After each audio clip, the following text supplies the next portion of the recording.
Hey swingers, and good morning. Welcome to Macca'S Old School, episode 18. It is Friday the 27th of January. As promised in the promo, we have a part 2 with Garry Page this morning. We're going to kick off with some old school stuff. Abe Saffron and his relationship with Abe Saffron, business-wise, personal. Good morning, Garry, and welcome. Thank you, Macca. And as said, can we talk and start off with what was your relationship with Abe Saffron throughout your life, business-wise, personal, and your experiences, mate? So take it away, mate, in your own words. Before I start, I'd like to read my antecedents from 1997. Yep. The defendant has a prior criminal history dating back to 1961. Price of sterling, apprehended violence, malicious injury, offensive behaviour, assault, malicious injury, assault occasion, actually bodily harm, consorting, traffic offences, attempted murder, obtaining benefits by deception, goods in custody, robbery being armed in company, impersonation of a police officer, and conspiracy. There's a bit more after that in a little. Now, I have been a violent criminal, and I did 18 years in prison, and that's where I was fortunate enough to be Abe Saffron's bodyguard at minimum security, and that was a wonderful experience in my life. I'd met him once before in about 68, and he introduced me to a silent partner he had, but that's going back, I can't think of his second name, so I can't comment anymore. But the reason why I looked after Abe was because a friend of mine, Johnny Arkansas, at Maximum Security, said he expected he wants to meet you, because anyone in jail wanted me to protect them or be my friend. I only had two, Archie McCafferty and Billy Monday. And they won't, I don't think they'll ever rest in peace. But I meet Abe, and he's a nice, quiet man, wouldn't hurt a fly. And he got a lot of mail, a lot of letters from everybody. Oh, before I had the ability to analyse handwriting, and I noticed in this, I kept this article written by Kate Clement, Saffron's long lost son. And I've got another one here by the Kate McClintock. It takes a crook to catch a crook. Armed robber pursues his view of justice. Now, I was associated with both these men, and I said, I know a lot about his son Alan. And when I seen his son Alan crying on TV, he only left me 500,000. This and that. Well, this and got the lot.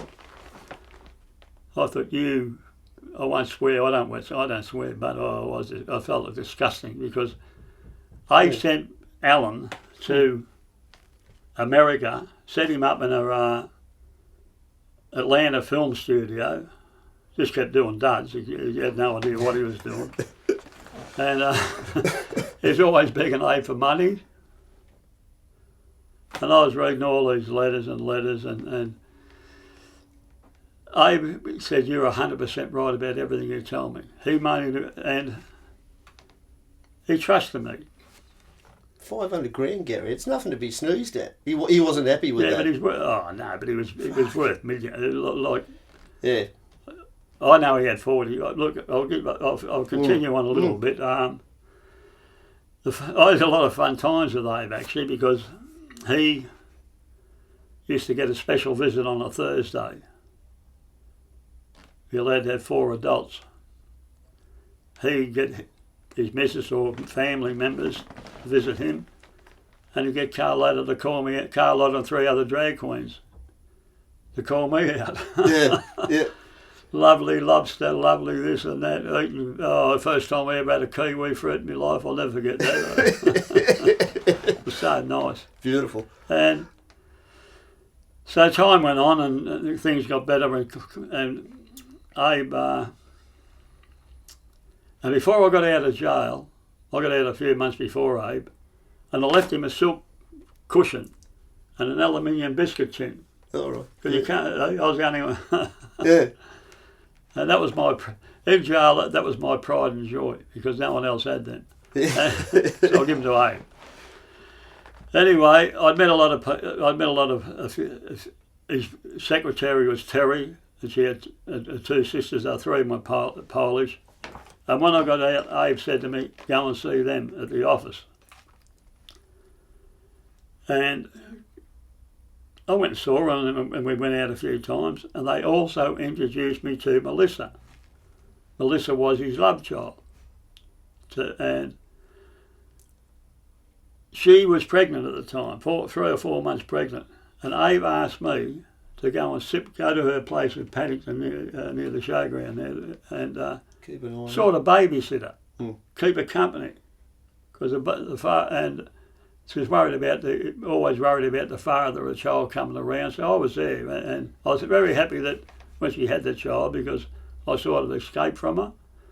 And I saw it. If you see this, Melissa, I saw it at the funeral. I was with Eric Jury, and I was going to come up and say hello, but I just never. And hope you're well. Now with Abe,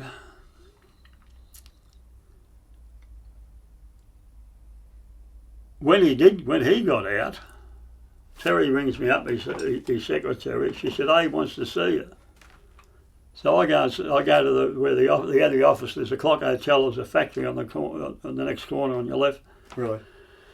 Where he had his blue Rolls Royce and dozens of pinball machines. You love playing pinball machines, Abe. And she said, Abe's got a surprise for you. And I'm thinking, hello, this is nice. I'm going to be nice and rewarded for looking after him in jail and looking after babysitting Melissa.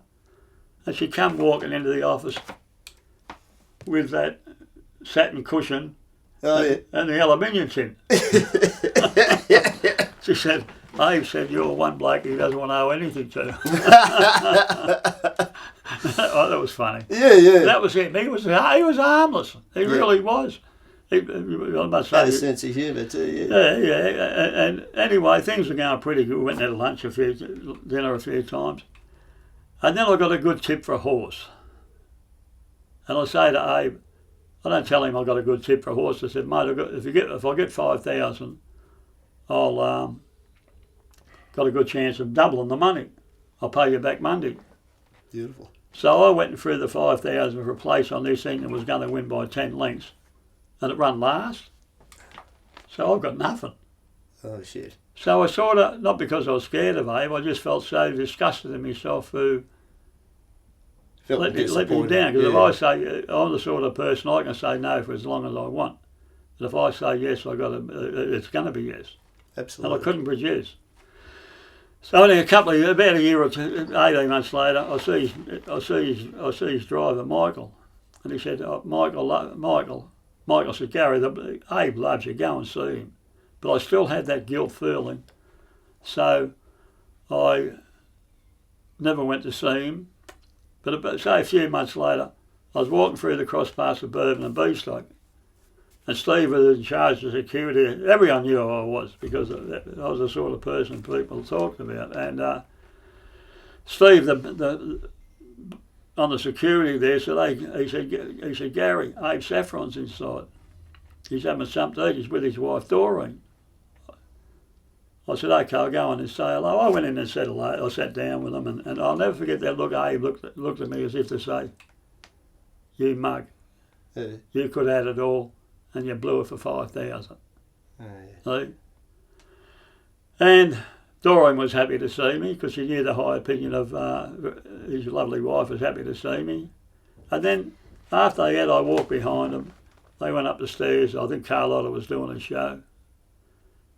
And when they got to the top of the stairs, I was hoping he'd look back and say, come on, Garry, but he never. So that's the last time I saw Abe alive. And I went to his funeral. Eric Jury had the motor club. Know some stories about him, but that might come some other day. He's still alive. Well, yeah. So,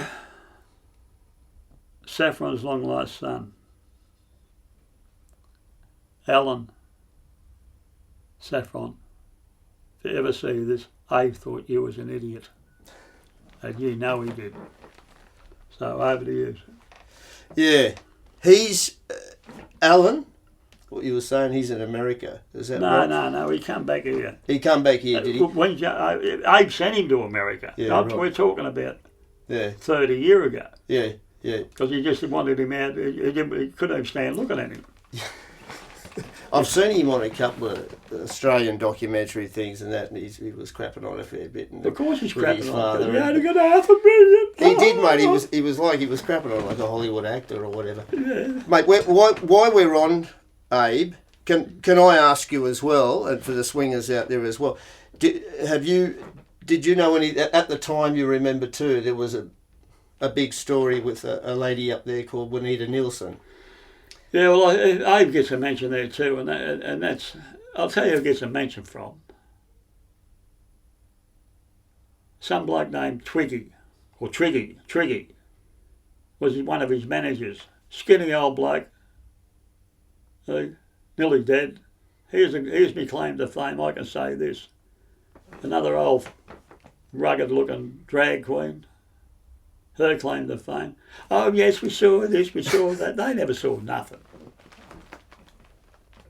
People don't know all them coppers and that. I know a lot about coppers, a hell of a lot. Because I know how they think, and that's why I've got away with a lot of things. And there was another bloke named Triggy, around the same time. And he was a person you get out of, well, I didn't have to, most people get out of his way. Yeah. Hey? You never hear about that Triggy. Yeah. He was a second-rate singer in the clubs. I was going to say, was it Lay Girls and this stuff like that? Yeah. Do a couple of numbers. Yeah. Well, he was more on the places like the Motor Club and the Mandarin Club. But he used to drink up at them sort of places you just mentioned because he was Abe connected. Yeah. Yeah. Right. And you get a free drink. Yeah. Right. You see. Just had to sign the book. I thought, gee, I used to get drunk all the time. The taxi club up there at Paddington was a big thing for that scene. Yeah. First night I went up there, I got thrown out and got me 22 rifle and I stood down the bottom. Oh, you did see it? They would have shit. The bloke, it was funny, you know. There's a big Scottish bloke was on the door and he had a pipe. And you see me down there going like this. Yeah. And it dropped straight out, yeah. Still smoking and all, yeah. I didn't pull the trigger because he'd gone. Yeah. Sorry, go on, mate, sorry. Yeah. And the second time I ever produced that 22 rifle was I got thrown out of Quigley's 2-up in Sutherland Street, Paddington. I thought, well, throw a bee out of the joint, I'll fix you up. I'll go back there with 20. Grab your 22, yeah. It was raining and I went, boom, put 2 on the roof. Oh, Jesus. So next minute, the gangsters want to know me. Yeah, Granny right. Jack Clark and Donny the Glove Smith, and I've been big headlines when I was 23, Birdman and Bondi smuggling parrots overseas and that. Oh, jeez. I was going to say about that. You did a bit of bird smuggling, didn't you, Garry and Birdman and Bondi? Yeah. I tell you what, that was pretty risky stuff. Well, you know, it was, a bit of pressure. Yeah, well, of course it was. Yeah, they had a better trip than me, I'll tell you. Yeah. You had a bit of sweating on that trip, I bet. Yeah. I did 5. 5 runs with the birds. Yeah. Yeah, the 5th one. Oh, I never got the 5th one. I had 4 pairs of gangs in one of the cases, and they started squawking. And when I saw them take one of the cases out, I done the bolt. Yeah. And this is, oh geez, that was funny. And I sort of stayed hidden for 2 weeks because went and give myself up there in Custom House, and then that was in Circular Quay then. Yeah. And anyway, I finished up getting a $400 fine for trying to export prohibited goods. And a bit later on down the track, a couple of 2 or 3 months, knock on the door. I was living at 21 Newland Street then. Yeah. It was a couple of next door to the police station. Yep. But it's the RSPCA. I said, oh yes. I said, what'd you do? They had compartments, wood, wire, little holes in the sides of the case. They had a lovely trip in the semi-pressurised plane. No good getting overseas with dead burns. We weren't drugged. Yeah. And most of them got through. Yeah. well, they all got through except they all got through. I just said it's no good getting this. So Yeah. No money in it. Yeah. Yes, you get 10 times the amount in New Zealand and 50 times the amount you pay for them in Singapore. And Yeah, shit. they said, how did you feed them? Oh, when I got the 4, I said, well, some bloke, I met him over in Singapore when I was over there before. He gives me, you want to take these cases back for me? I said, okay. And I did. They said, how did you feed them? I said, I threw them seed into the how did you give them water? I said, off a sponge. They said, how did, there's 2 of them. Oh, can you repeat that? Off a sponge. I said, yeah, you're going to be charged with cruelty to animals. I didn't know what they were talking. I said, what are you talking about? They said, well, if you had to give them water from a sponge, they would have choked on it. And I thought to me, oh, boy. Well, they didn't. Yeah, but I'd already said that that's what I did, so I'm sort of guilty, you know, guilty by my big mouth. And I didn't do that anyway. They were fed for a month. They were fitter than I was. Fed pretty well, yeah. And so I said, what's going to happen? They said, you'll probably get a $50 fine. So I don't go to court that day. And I hear over the free, Garry Page was today sentenced to 4 months jail in his absence. Yeah. I thought, God, strike me. I'll go on appeal next day. I think I've got a $1,000 fine or something. That's it. And once the media gets a hold of it, they named you the Birdman. Birdman of Bondi. Yeah. There've also been big front page headlines in '83. Yep. Prison officers strike again because of the influx of one dangerous prisoner. I was in 4 jails in 18 days. Fucking hell. Yeah, I know. It's like having a long visit. So you're sort of sitting back just having a chuckle, really, sort of thing at this, all this carry on. Well, in prison I didn't mind. I punched on a lot of people. Yeah. And I kept winning. Oh, I bet you did. Yeah. I kept winning because I'm pretty good at what I know. I can survive in a violent society. Yeah. And that's why blokes like Abe, yeah, they want me to, work with them and what have you. Yeah. Yeah. Well, before we finish up on Abe, can I ask you a quick one, Go? Do you know anything about the Luna Park fire in the 70s? Look, which was all these big. people, I remember it. Who knows about that? Nobody knows about it. Yeah. Yeah. Nobody. Hearsay upon hearsay. I was going to admit that. Hearsay upon hearsay. Yep. When I went to coroner's court over Underworld killing with Birdie Kid in '95, the coroner says, hearsay upon hearsay, you cannot issue a Section 19 over that. Over hearsay, yeah. Yeah. Because someone said, yeah. If you've got a record like I have, yep, and it's got holes in the head from the nut house, yeah, and you call the hand of death, yeah, they can say anything about you. Yeah. I just actually experienced this about a year ago in Court Waverley. The 4th time I produced my evidence, and I had them. There's no way I know about going to court over intimidation. I never did it. Yeah. It never happened. It was false. 2 conflicting statements by the accused and his witness, and 57 days for the cops to come and issue me a warrant. Oh, look. 57. But when I went, I know. When I went to jail, when I went to court the 5th time, my evidence is not there. You know why? It was impossible for me to found guilty, and I'm blowing up in court. And you know what the magistrate said? I hope you see this magistrate. He said, if Mr. Page had behaved in a normal manner right from the start, he may have got, because this was low-key level intimidation, he may have got a small fine and certainly no conviction. Mm. But because of the way he behaved in the court this morning, intimidation, I find him guilty of intimidation, fine you $550 of court costs. So Intimidation. it was funny one time. Yeah, it never happened, but I had them in trouble. If I had got found not guilty, I got the cops in trouble. 57. I got the witness, the victim and the witness in trouble for making false statements. Yeah. So anyway, I paid the fine. That's over. I had a lot of fun. I was in the COVID period. I had a lot of fun searching and documents. I know how to read documents and work things out. Yeah, you're very organised, mate. I tell you. Well, mate, that's fantastic. Look, what we'll do is we move on to the second part.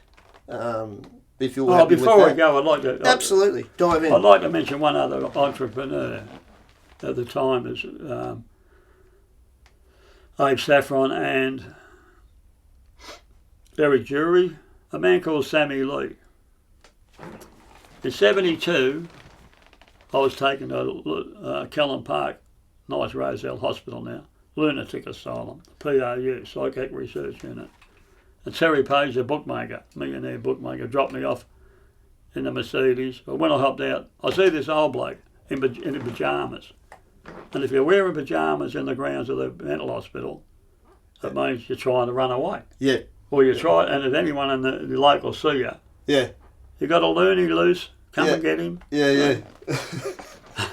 Or they bring the coppers or whatever, yeah. Not the coppers. Yeah. They bring the hospital. They run straight to the hospital, yeah. Okay. They say, he hops up, he's sitting on the grass. I'll never forget, it was a funny thing. He runs up and he says, they've even sent him out here to get me. And I said to the receptionist, like the nurse, I said, who's that? She said, that's some old bloke, some entrepreneur, nightclub owner, and he's had a nervous breakdown because of the gangsters standing over him. Yeah. See? And you jerried straight away and thought, he said, I've even sent him out here to get me. So I'm none the wiser, and I go up to I was in the bed. I go up to the bed, the door of the ward, and I see this under the covers, right up over. Oh, poor bastard. but on the scuffs on the floor, right, I see etched S. Lee. Then I twig. Sammy Lee. I pulled the case and said, please don't hurt me. I said, I'm a patient too. Yeah. The relief for the poor baby. Well, he come, mate, the poor, he had two sisters. He was very wealthy, Sammy, and he had two sisters come over from Canada to take him back home, and they wanted to keep that all low key. Just a little bit of trivia, that's all. Yeah. I remember, I didn't know the man at all, but that name sounds familiar. And I remember I've got relatives, Sammy Lewis, as soon as you said that. But he was a big deal, wasn't he, before he dropped his bundle, the poor fella? He was the biggest, Yeah. He was bringing over, so was Eric Jury. They were bringing over Frank Sinatra's and Donald. Big names. Yeah, all the big Sammy names. Davis, whatever, yeah. Big names in the 70s and what have you. For all the major clubs, it was just, they were big. Big deal. I remember me pop used to talk a lot about Checkers nightclub up there as well. He loved Checkers. He said, you go dancing. That was Street. Yeah, have a few beers, and he loved it. But, well, mate, if we move on to the second part. The second part is very interesting. Yep, well, I'd love to. And the second part is Bert Kid, or as I like to call him, Birdie Kid. And a similar thing, Garry, I'd like to ask you, what was your relationship when you met? Basically. It says here, it takes a Howard old arm Robert Bazui's view of justice. Righto. This Kate McClint or whatever her name is, Bert Kid done 20 years, most of it in the Supermax. And he was there. He was 5'6", a small man.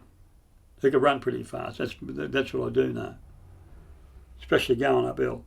And he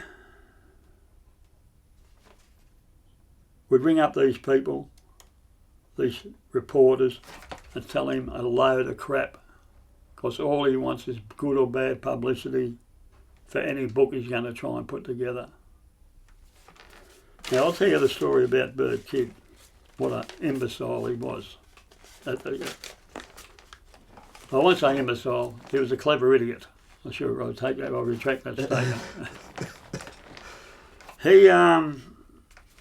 I first met Bert in 1980 when I went to Parramatta Prison.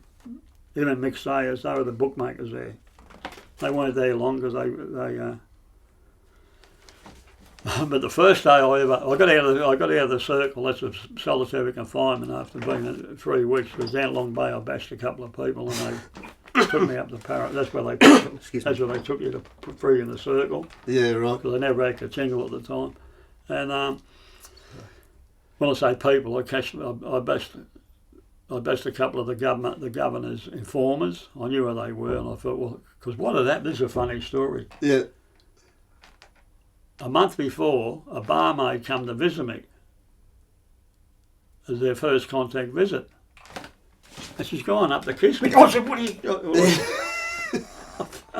You got him in grid square there. Yeah. I finished that split. She said, "I only want to kiss you," and I thought to myself, I've been in jail for 4 years or something. I certainly haven't kissed a bloke or nothing. And I think to myself, she says, "I'll give you 24 kisses our next visit." Ooh. At 10 o'clock on the Wednesday. I had to book it. That's my birthday. Righto. So at 9 o'clock, we used to get out of the cells at 8:30, and I'm thinking, oh, Jesus, 24 kisses, how am I going to get through this? I know what I'll do. I'll bash a couple of informers.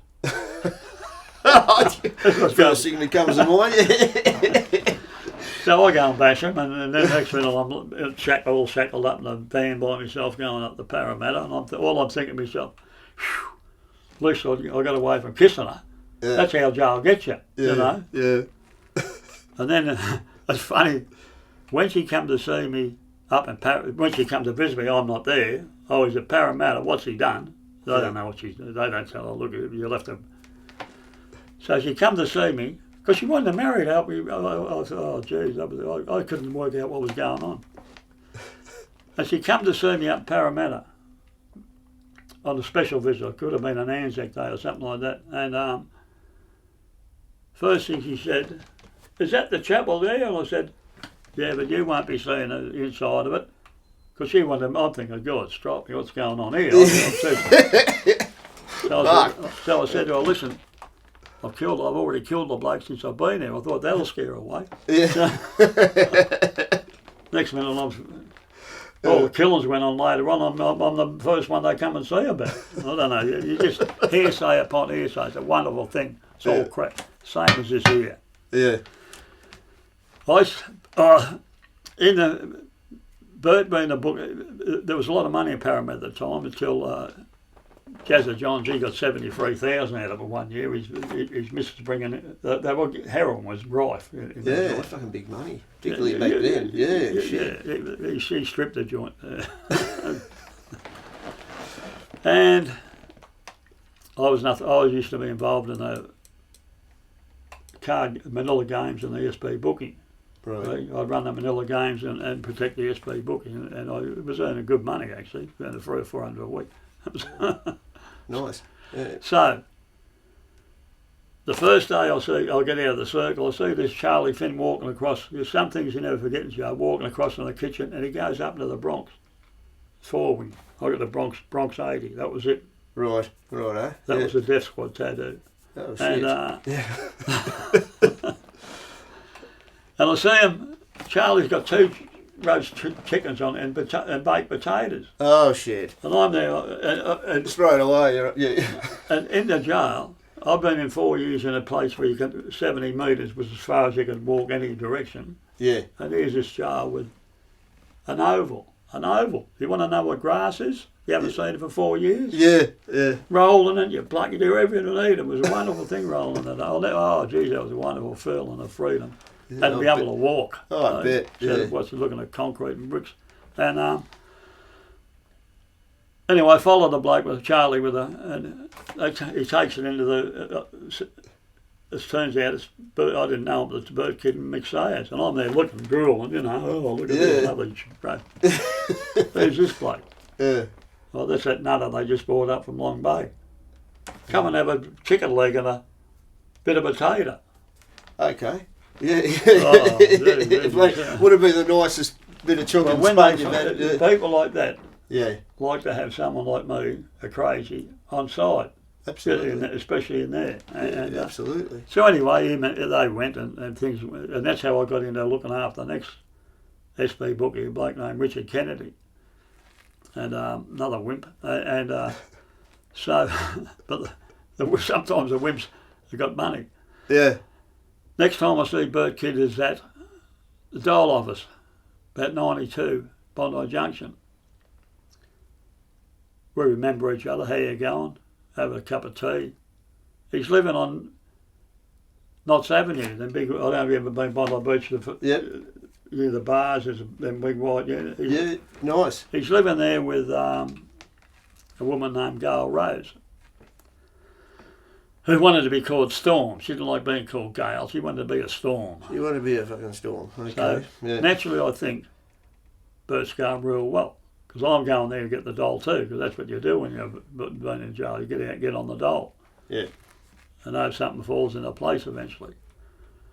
So anyway, I see him a few more times, and then I had a big win.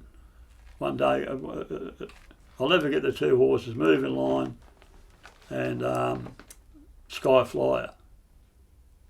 For $10 I got over 17,000 back. I had a double. And I 300 each way. The last winner 25 to 1. I won 25,000. Oh shit! Yeah, well I got and I've moved from the boarding house, which I've been, you're living in the boarding house, and then I kept moving, and I turned that over a period of time. I got receipts of 130,000 worth of collects pinned on my door, because when my parole officer, you moved from a boarding house to a nice unit, then a better one. Yeah. I said, well, I'm allowed to back a winner, aren't I? Yeah. Got the receipts, you got to explain money and stuff.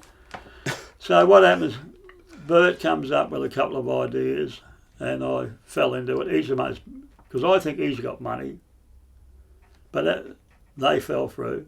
Was he a smart cookie, Garry? Or? Nah, he's the best con man in the world. Right. You want to see his writing? You call that smart sort of writing? No. Hey? Yeah.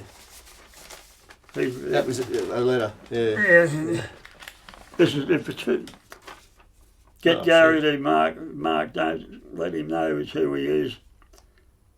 Ask with authority. All we want to know, yes or no. See what Bert when he was in there. He was in there.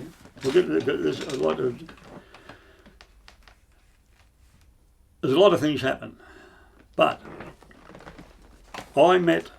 When I took Christina to meet Bert because she had a problem with heroin and I couldn't help her.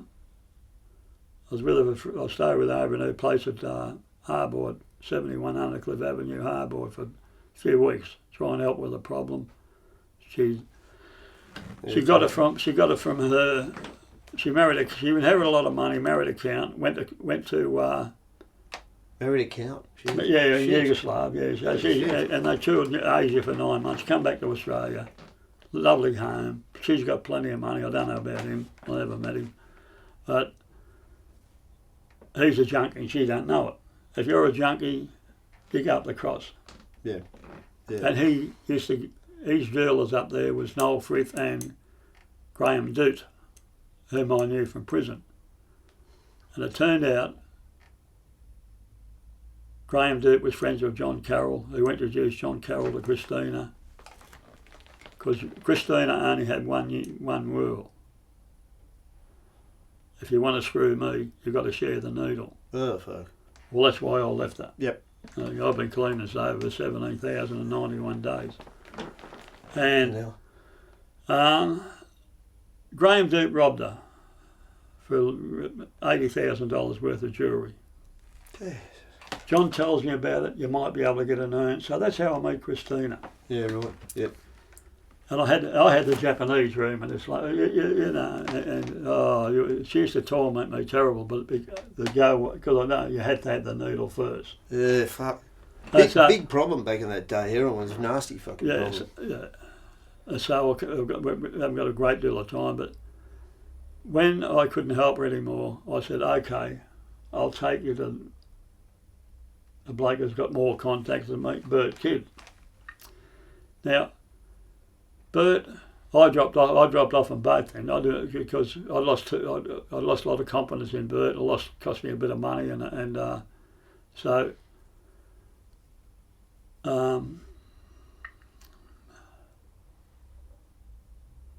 She rings me up, or he rings me up. We're having a kid, and the only reason she could have a kid, he's had a bash. Yeah. They've been on it together, and I saw that 6 years later when I saw the kid. But what happened? She finished up getting sick of him. She had a Mercedes 560 SL Sports CG, was Christina, and the number plate, and she bought a villa over in Fiji or Bali, and when BERT got arrested up in Brisbane, well, she's over in Bali or Fiji for a few years. Yep. And in the meantime, BERT had married Josephine. Josephine had a brothel over in Balmain opposite the West End Hotel. Oh yeah. And I didn't like her very much. Right. Except for when they wanted me to be the security at the swingers nights. Yeah, right. Yeah. That was fun. Yeah, I bet it was. So to cut the story short, BERT comes up with a plan to do an armed robbery on one of the free factories we had something to do with, and one of them he knew always had ephedrine. So he's going to do an armed robbery. And I still wear a patch here because I got trouble for years. I've had, because I'm a big eater, and I keep bloody tearing myself in the shoulder here. And so I've got a wrecked shoulder and a wrecked can't wipe my bum, and I can't pick a cup of tea up, so I'm sort of vulnerable. When I'm vulnerable, I won't go out. Yeah. And he gets another gang together. Mark was but what he did with Josephine, underneath, they had a place at Drummoyne, underneath the drug dealers. Yeah. BERT goes and sees them, the drug dealers. Can I get 5,000 off you? I'm going to do an armed robbery, get these 15 rubbers of ephedrine. Let him know what their plan, because he wanted to buy. He needed to hire some vans out, see. Yeah. And so he, what's happened? The drug dealers tell the cops. The cops are waiting. Shootout. He gets 11 with an 8. And when he did get arrested up there in Brisbane, Josephine come to see me. So she's going up there to see him for 3 weeks. Yep. Will you come and look after me joint for me? They had a brothel going on the 47th floor of the Peak at the top of Paddy's Macca'S there. And that was a nice time too, looking at her. But when she come back, she told me about what was about the 5,000 and the things, and you know, that's how I found out about that. And also, so that's okay. When she come back after the 3 weeks, she wants to give me $30 a day to be the runner, to be the errand boy. She said, "Oh, the girls like you. We'll give you $30. They're earning $5,000 a day out of it." Yeah, give me $30. I said, "I'll see you later when your legs are straighter." I said. Yeah. But then, what happened? I run into Christina. I'm walking through the cross, 10 o'clock one night. I was always at the cross because I was connected with a few places, getting money out of a few places. And who do I see? On the corner of Roslyn Street and Darling. I see Christina. She was one of the most beautiful women you'd ever look at. Yeah. Standing there with this 6-year-old boy, and it's Michael.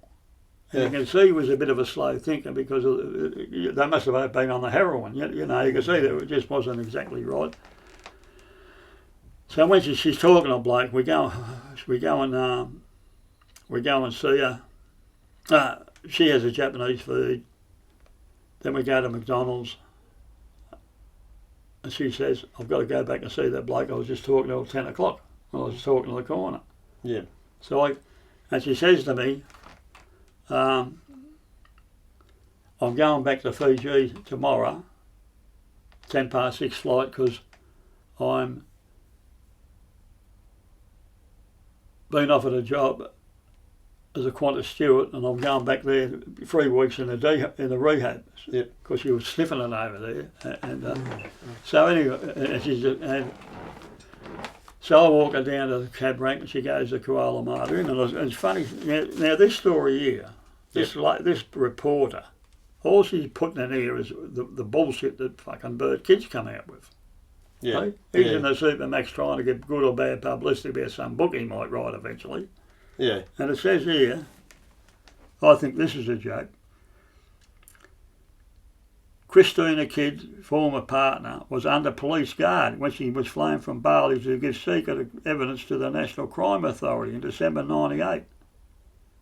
At the time, a task force investigating several law enforcement agencies had been established with one target in mind, Kid.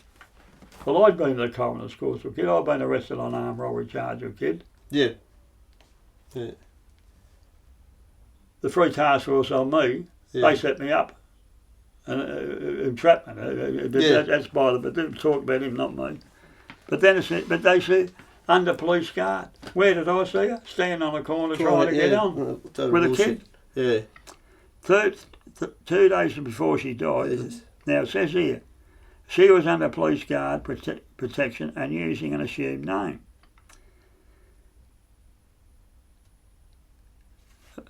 And so it's the all next day she flew back to Bali. Yeah. This is quick. But when I saw her that night, I put her in a cab. She said, "I'm getting the 10:06 plane tomorrow." At 6:20, she rings me up. She said, "I missed the plane." I said, "What?" I said, "Oh, how'd you do?" And then she said, "Can you get me on?" I said, "Get you on what?" She said, "You know what I like." Yeah. And I said, "Look, love, the best I can do, bring Michael around. You got me." I'd give her me phone number, name, phone number and address. I said, "You got me phone number and address?" Well, she had me phone number because he rang me. Yeah. I said, "Bring Michael around here. I'll yeah. No, I'll babysit the kid. You go up and get He's on." going to get it, yeah. So 3 days later, well, she got the next plane back. She told me she was getting I'm getting the plane tomorrow, same time, and you're not coming to. She wanted me when she come back to move into the home at Clontarf and have them insured, so I could look after Michael. See? Yeah. So she said, "Well, but when they find an O.D. over in Fiji, what do they find in her handbag? My name, address, and phone number." So they're all over you looking, yeah. Oh, fucking, hey? and straight away, they knew your name, you got form, whatever, and that was it. No, but they're coming to see you. Yeah. About it, hey? Yeah. Everyone knows I've got form. I'm proud of it, because I've survived without lagging anybody. Yeah. And I don't smoke, I don't drink, I don't take drugs, I don't fuck boys. Yeah. And you're remarkably healthy. He lives a bloody healthy lifestyle. And you know why I give away everything up? Yeah. Get out of the way. When I was in prison, I thought I was never getting out. You won't be able to threaten me of anything. Yeah, yeah. And you give away the booze years ago. You never did drugs really, Garry, did you? They got me. That's 5 times I tried something. Bit of pot or something. Look, I just said something. Yeah, that's right. Yeah. Yeah. I pot half a dozen times maybe. Yeah. I had an LSD once, and I had a bloody hash once. Yeah, right. And I went that crazy on them. I thought, well, I better just stick to the booze. Yeah. I'm fucking thing. So that's the story about the reason why BERT Kid did 20 years in prison. Oh, that's what he did too. When Christina commits suicide, ODs, same thing. Because Bert's had a kid to Josephine, and Bert's also the father of Michael. She gets custody of the kid. Yep. And the lawyer named Stewart gets all the millions of dollars. Yep. That Christina, all she ever wanted to do was have a child. I know this because Christina left for her child. Mm. So what happened? Josephine and Stewart, Garry Stewart, BERT gets them charged with misappropriation of funds. He's doing 11 with an 8 in jail up in Brisbane, gets them charged with that down here. Josephine says, okay, if you give me and Garry Stewart immunity, here is some of the jewellery that BERT Kid took from the big Ingham jewellery robbery. So BERT Kid, he's 91 now, feeble-minded and feeble-bodied down in Tasmania. And the only reason he's down there is because he's got a rich brother. Otherwise they would have sent him back to the United Kingdom. How long's he out of jail, Garry? Huh? He's not that long out of jail. Oh, a couple of years. Yeah, right. Yep. Maybe 2. He's the one who rang up, borrowed 5,000 off the drug dealers. Yep. He's the one who wanted Josephine and Garry Stewart charged. He got 11 years up for the robbery, attempted robbery, and he got 9 years for the Ingham robbery. Yeah. So that's 20 years. In that 20 years, he was in the Supermax, but he was there for his protection. He wasn't there because people were scared of him. He was as big as Macca'S. Yeah. And also in the unit was Graham Rogers, and I'd known Graham Rogers for a lot of years. And I used to train him in Navy at Parramatta. He was a good lad. And the only reason he was there because he was always fighting the Abos, and there's 5,000 Abos and only one of him.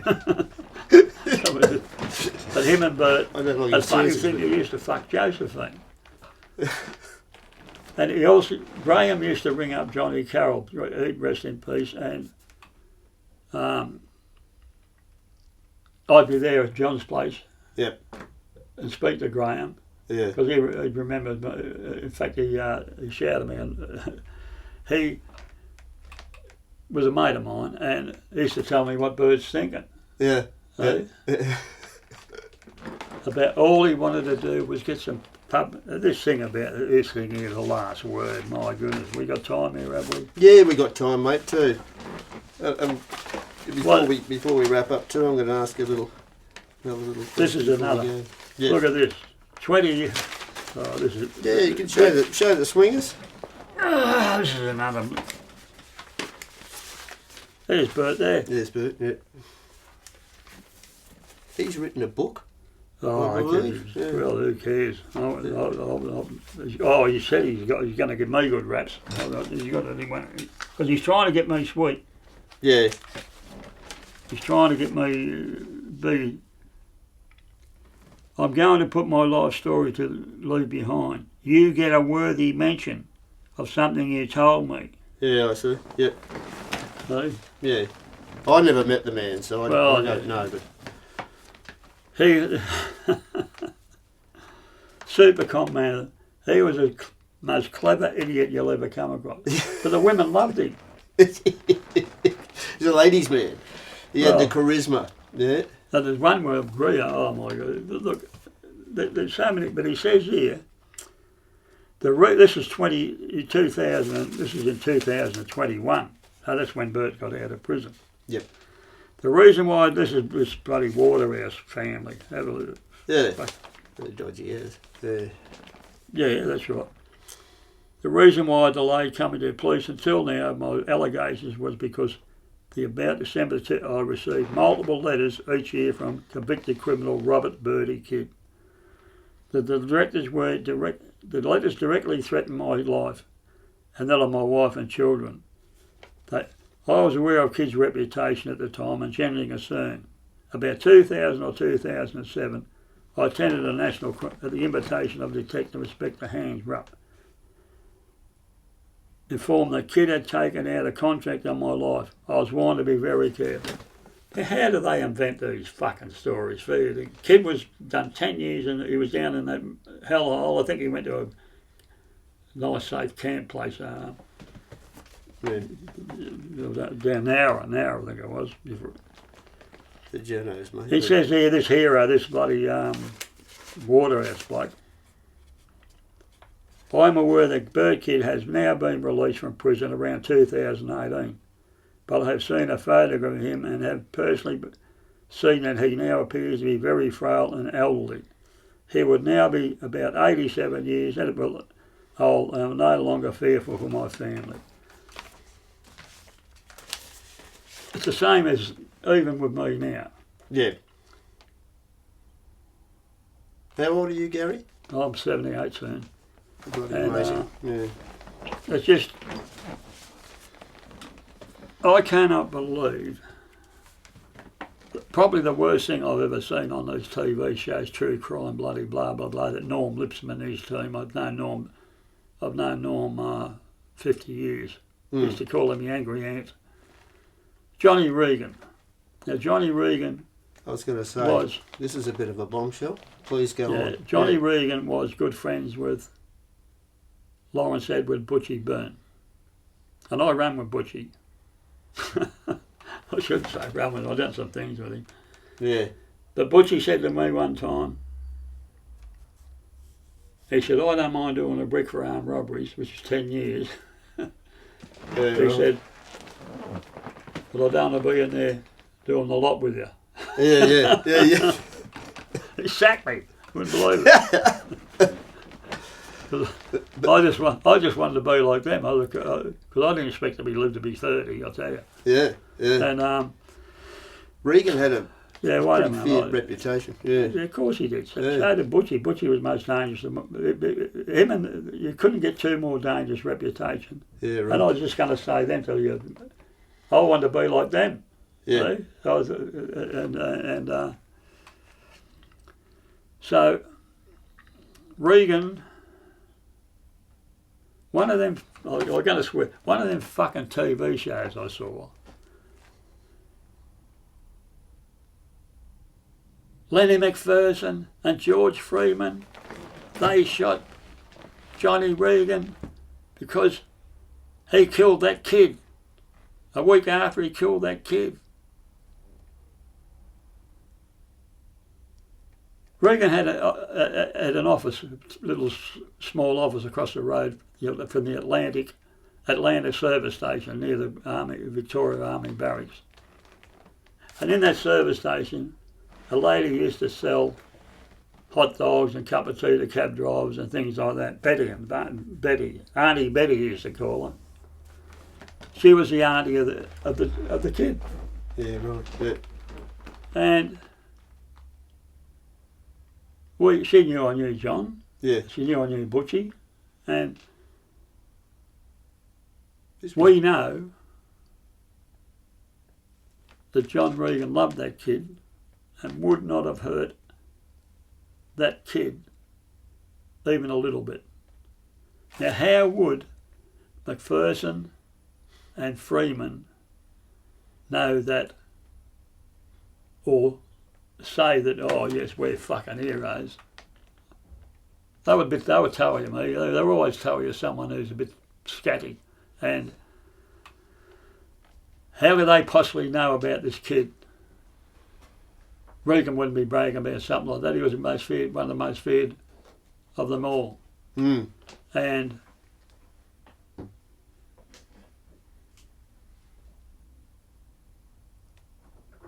the detective sergeant, I don't know if he killed the kid, but he certainly made sure the kid disappeared.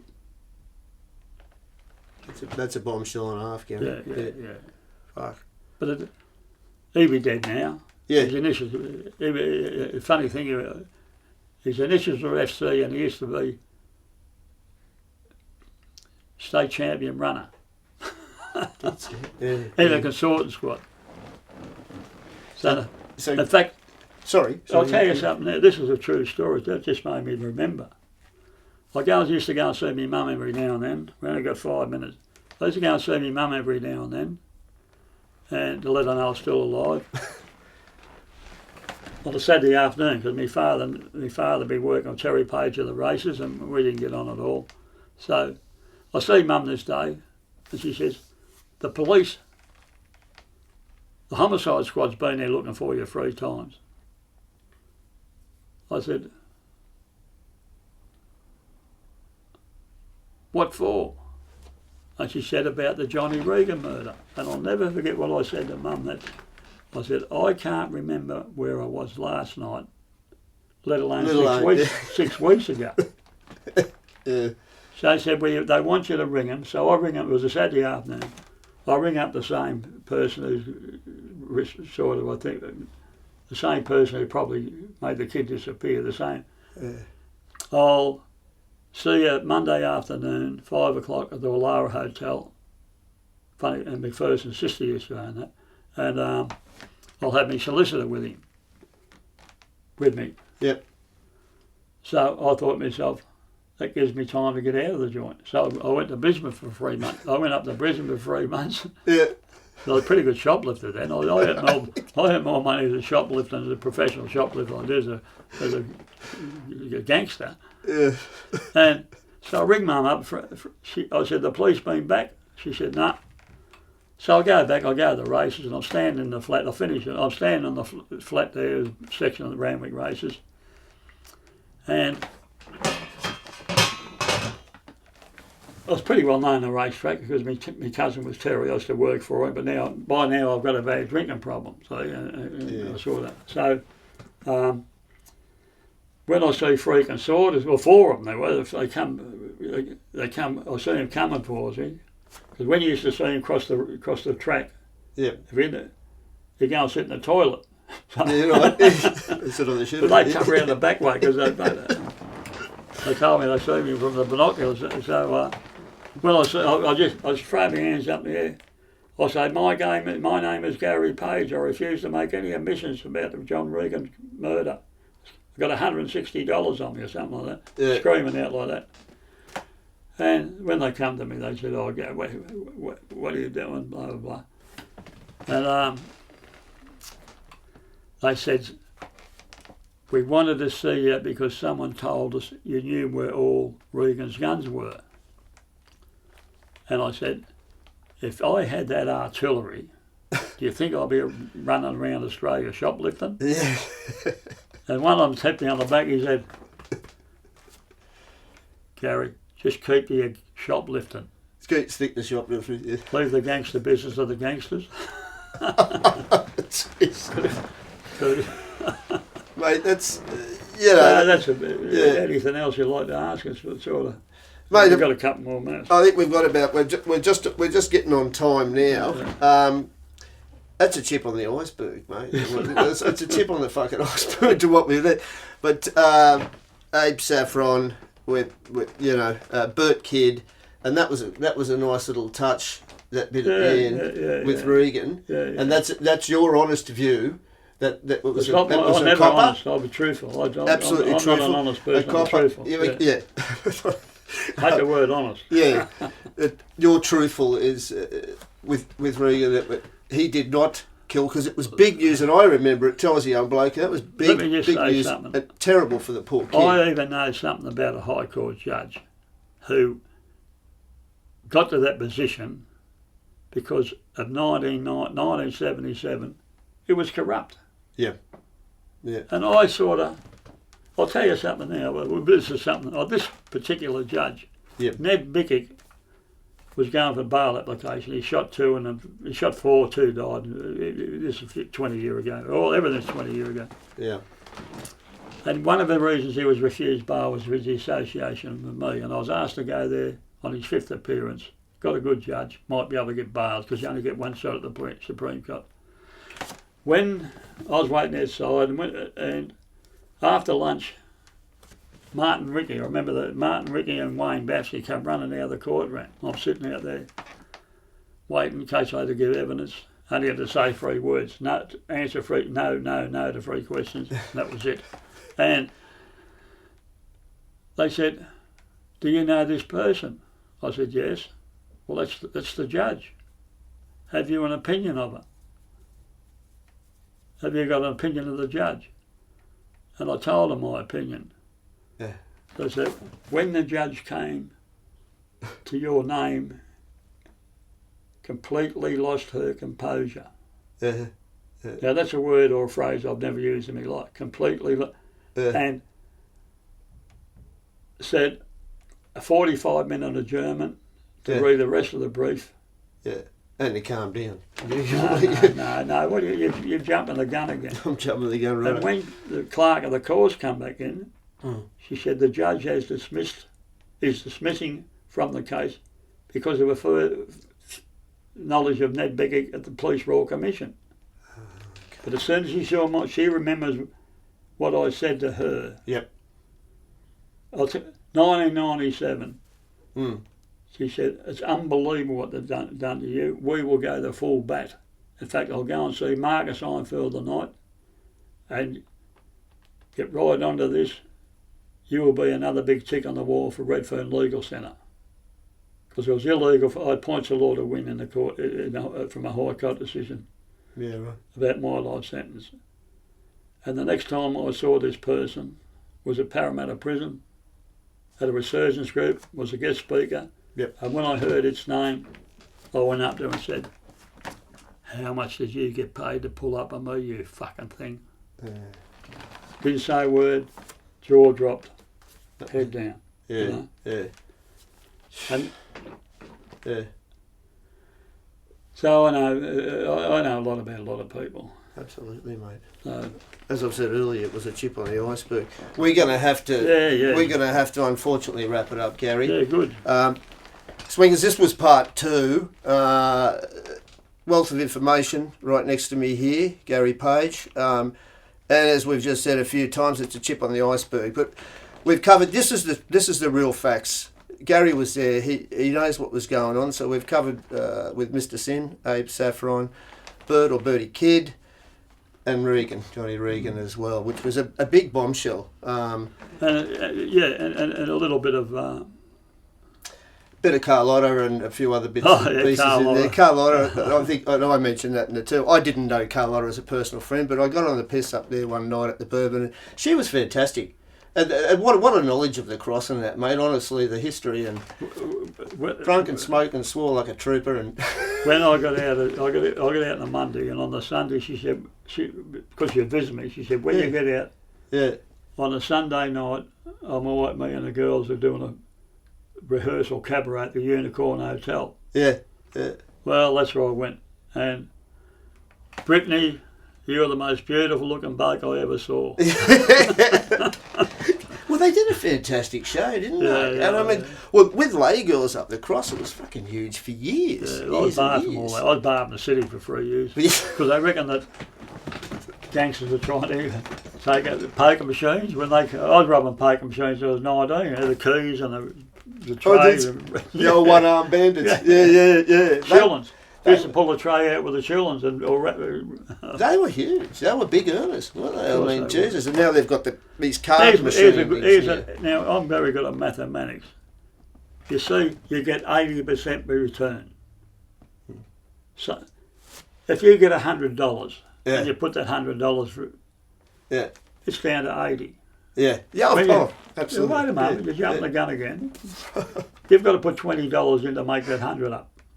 Yep, So when you put that 100 in, yep, another 20 goes. yep, So the next time you've got to put 40 in. yep.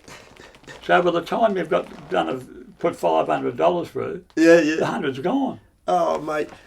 Look, I've got a good mate of mine that's been hooked on the fucking card. You know, the card, they press them now, the card machines that come up. Like I a don't pay. know, I don't Like, play 'em. I don't either, mate, but like One Arm Bandit. And I just said to him simply, they're in a business and you don't go into business to lose money. You know? Anyway, let's forget about that. That's just by the by. Unbelievable. That's really good buy. Anyway, well, I've got to wrap it up, mate. We've chipped the iceberg, and I dare say before the year's out that we're going to chat again about some more juicy stuff. We thank you for coming in today, Garry, and setting some misinformation and accusations and setting some truth, mate, some true facts. The man lived it, he knows, and he was there. And we finished off with a nice little bombshell there at the end, mate. Garry Page, thank you very much for coming in. Thank you, Swingers. I will say one thing definitely. Please, finish off, please. Lenny McPherson, George Freeman, police informers associated with them, and they needed people like Birdie Kid and Garry Page. Very cool. Very cool. Mate, thank you very much. That was episode 18, Swingers. We thank you very much. We shall return soon with number 19. We're back in full swing now. We've been away for a while, so it's good to be back, and it's good to have this man right here, who's a legend. Whether I like that or not, I'm saying you're a bloody legend, mate, and you've got a wealth of knowledge, and we appreciate your time. Thanks, Garry. Okay. Good on you. Good on you, Swingers. See you, Swingers, and we'll see you soon. Bye.